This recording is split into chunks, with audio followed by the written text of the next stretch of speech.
हरे कृष्ण। भगवान श्री हरि सृष्टि के पालनहार है और ज्येष्ठ मास उनकी कृपा पाने का विशेष समय माना गया है। इस मास में अगर कोई भक्त सच्चे मन से उनका पूजन करता है, उनके नाम का जप करता है, उनकी कथाओं का श्रवण करता है, तो उसे परम उच्च आध्यात्मिक गति प्राप्त होती है। घर परिवार में सुख समृद्धि और प्रेम के साथ प्रभु की भक्ति का वास होता है और जीवन में एक नई दिशा प्राप्त होती है। और इसीलिए इस ज्येष्ठ मास की पावन बेला में हम इसी मास से जुड़ी हुई सुंदर पौराणिक कथाओं का श्रवण कर रहे हैं। तो चलिए आज की हमारी ज्येष्ठ मास कथा श्रृंखला को आगे बढ़ाते हैं और सुनते हैं आज की ज्येष्ठ मास कथा। आइए आज की कथा आरंभ करते हैं। इस कथा की पिछली कड़ी में हमने सुना कि नारद मुनि ने राजा इंद्रद्युम्न को भगवान नरसिम्हा देव के स्थान के दर्शन करवाए और उसी समय आकाशवाणी हुई जिसमें इस बात का अनुमोदन किया गया कि भगवान राजा इंद्रद्युम्न को दर्शन देने के लिए 4 स्वरूपों में प्रकट होंगे। उसके बाद नारद मुनि ने कहा, हे राजन, चलो अब हम भगवान नीलकंठ के समीप चलते हैं। वहीं सब राक्षसों का संहार और समस्त विघ्नों का निवारण करने वाले भगवान नृसिम्हा देव की पश्चिम अभिमुख स्थापना करेंगे। इससे अंतर ध्यान को प्राप्त हुए भगवान विष्णु नृसिम्हा जी के रूप में प्रकट होंगे और उनके समीप किया हुआ यज्ञ अतिशय फल देने वाला होगा। तुम आगे चलो और शीघ्र ही वहाँ एक मंदिर बनवाओ। मेरे स्मरण करने से विश्वकर्मा का पुत्र आकर शीघ्र ही पश्चिम अभिमुख मंदिर का निर्माण करेगा। भगवान नीलकंठ के दक्षिण 100 धनुष की दूरी पर जो बहुत बड़ा चंदन का वृक्ष है, उसके पश्चिम का स्थान ही क्षेत्र होगा। वहीं तुम्हें 1000 यज्ञों का अनुष्ठान करना है। तुम अभी जाओ, मैं 5 दिनों तक अभी यहीं पर रुकूंगा और इन ज्योति स्वरूप अनंत शक्ति संपन्न दिव्य नृसिम्हा भगवान की आराधना करके एक अर्च विग्रह में उनकी प्रतिष्ठा करूंगा। वे उसमें प्राण, इंद्रियां और मन के साथ विराजेंगे।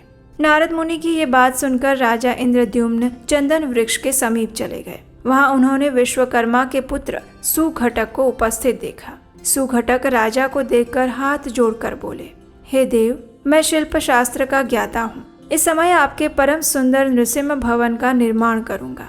राजा ने कहा, तुम कोई साधारण शिल्पी नहीं, स्वयं विश्वकर्मा के पुत्र हो, ये मुझे नारद मुनि ने बताया है। अतः प्राकार और तोरण के साथ नृसिम्हा जी का मंदिर तुम शीघ्र ही तैयार करो। उसका मुख्य द्वार पश्चिम की ओर होगा। ऐसा कहकर देव शिल्पी का विधिवत पूजन सत्कार करके राजा ने उन्हें मंदिर निर्माण के कार्य में नियुक्त किया और शिला संग्रह करने वाले सेवकों को बहुत धन देकर उस कार्य में लगा दिया। वह सुंदर मंदिर यद्यपि बहुत दिन में बनने वाला था, लेकिन फिर भी देव शिल्पी की महिमा से चौथे दिन में बनकर तैयार हो गया। 5वें दिन सवेरे नित्य कर्म के पश्चात प्रतिष्ठा विधि की सारी सामग्री एकत्रित करके जब राजा नारद मुनि के आने की प्रतीक्षा कर रहे थे, तभी शंख, मृदंग, ढोल, गीत, मंगल वाद्य और हाथियों के घंटों के शब्द सुनाई देने लगे। साथ ही उच्च स्वर से जय जयकार का शब्द आकाश मंडल में गूंज उठा और उतने में नारद मुनि विश्वकर्मा की बनाई हुई सुंदर नृसिम्हा मूर्ति को लेकर वहां पर आ गए। उस मूर्ति में प्राण प्रतिष्ठा हो चुकी थी। उसने दिव्य माला और वस्त्र धारण किए थे। उस पर दिव्य चंदन का अनुलेप किया गया था। वह सभी ओर से तेज पुंज से व्याप्त थी और सबको हर्ष प्रदान करती थी। उसे देखकर राजा और उनके अनुयायी बहुत प्रसन्न हुए। सबने देवर्षि नारद की प्रशंसा की और फिर निकट से देखकर उसमें नृसिम्हा देव की आकृति पहचानी और ये निश्चय किया कि ये आदि मूर्ति भगवान नृसिम्हा जी की प्रतिमा है।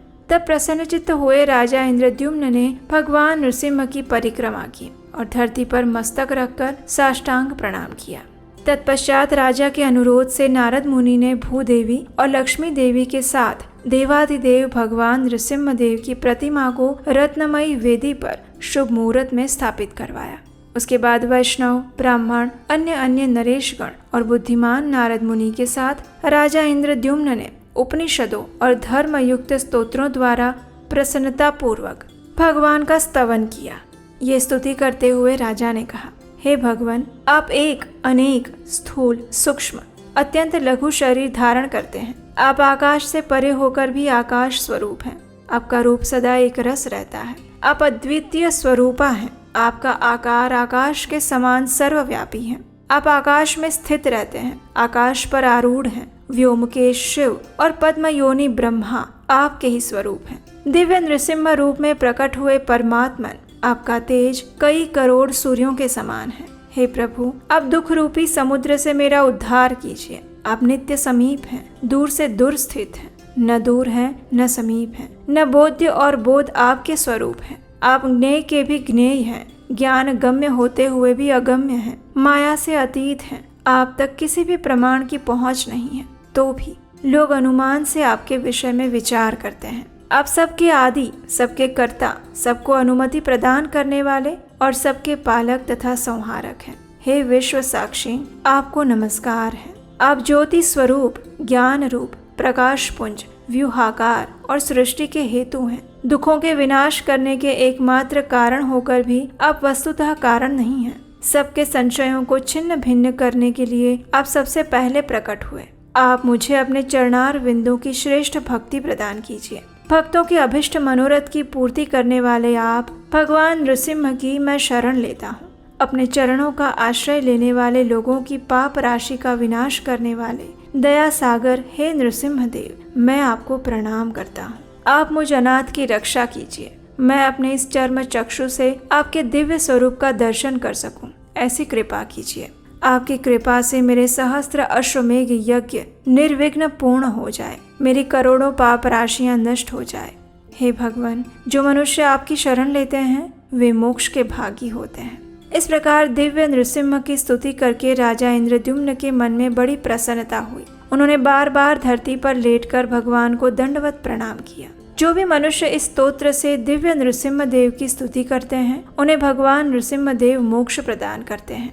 ज्येष्ठ मास के शुक्ल पक्ष की द्वादशी तिथि पर स्वाति नक्षत्र के योग में महर्षि नारद ने उस क्षेत्र में दिव्य नृसिम्हा देव की स्थापना की थी।